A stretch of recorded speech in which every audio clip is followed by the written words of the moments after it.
Hey guys, this video is brought to you by Console Gamer magazine. Each issue dives headfirst into the history, development and games behind each console. Beautifully designed, full colour pages, it's a must-have for any retro game collector. History of the Nintendo Entertainment System, history of the Super Nintendo, history of the Nintendo 64, and history of Nintendo Volume 1 are out now and available in digital and print on Amazon and Google Books. Links are in description. Hey guys, with that advert out of the way, my name's Brian from Console Gamer magazine. Today we're going to be having a look into the development kits and accessories for the Nintendo 64. These are all considered extremely rare collectibles, so let's get started. The Nintendo 64 used a multitude of different development kits and accessories. The SGI Onyx and Onyx 2. First released in 1993 with a price tag of anywhere between $100,000 and $250,000. This graphics hardware system came with two different models, the everyday desk side and the Terminator rack mount. Suggested to developers looking to build games for the N64 in 1995 as a primary development kit, the Onyx went through many changes and upgrades over the years. The rack mount Onyx could hold up to 6 CPU boards, utilising IP19 CPU, multiple MIPS or 4400 microprocessors running at 250 MHz. More options became available to run the processors at a lower megahertz level as the Onyx aged. As for game engines themselves, it could run Reality Engine 2, VTX-GS or Infinite Reality. The SG Indy. Known as the Electric Blue Pizza Box, the SG Indy was the first development kit for Nintendo 64. The PC was designed for creating media coming from 16 megabit of RAM, but was shortly updated to 32 megabit of RAM. The most common motherboard was the MIPS or 4400, able to produce 8-bit XL, 24-bit XL and 24-bit XC graphics. Processors vary depending on the unit purchased from R4000, or 4400, or 4600 or the R5000, each with their own pros and cons. The R5000 offers significant upgrades when compared to that of the R4400 and the R4600.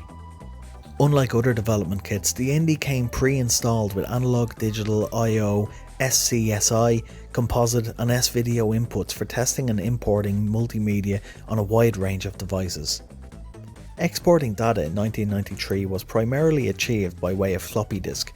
No CD-ROM disk drives exist for the Indy, but external CD drives could be attached to the back of the unit. The Indy also had two drive bays for 1-inch tall, 3.5-inch drives for internal storage space. The SG Indy also came with N64 controller support via a Joybus controller, then named Ultra 64 controller board, so developers could test how well their games responded to the controller before porting the code to a cartridge.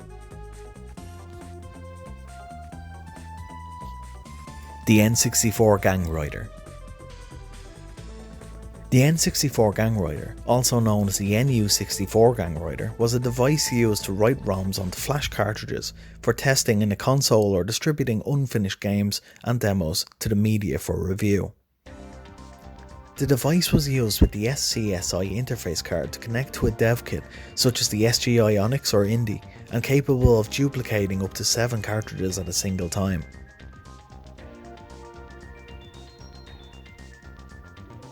Partner N N64 cartridge. Partner N cartridges are used for debugging and prototype stages of game development. The card's board protrudes through the top of the casing, exposing ribble cable connections that attach to a special interface card for the PC. There's also a version available that doesn't require an interface card, and instead connects to a PC via network. Dr. V64 and V64 Jr. The Dr. V64 was a cheaper alternative development kit for the Nintendo 64, launched by Bung Enterprises Limited in 1996 and only costing roughly about $450. Some developers opted for this unit due to the low cost and price when compared to that of SGI's hardware. The V64 came with IDE 8X CD-ROM, 16 to 32 megabits of RAM, and used .V64 Z64 and N64 ROM extensions, still found on most downloaded ROM files for use with emulators. The V64 Junior was launched soon after and came without an installed CD-ROM.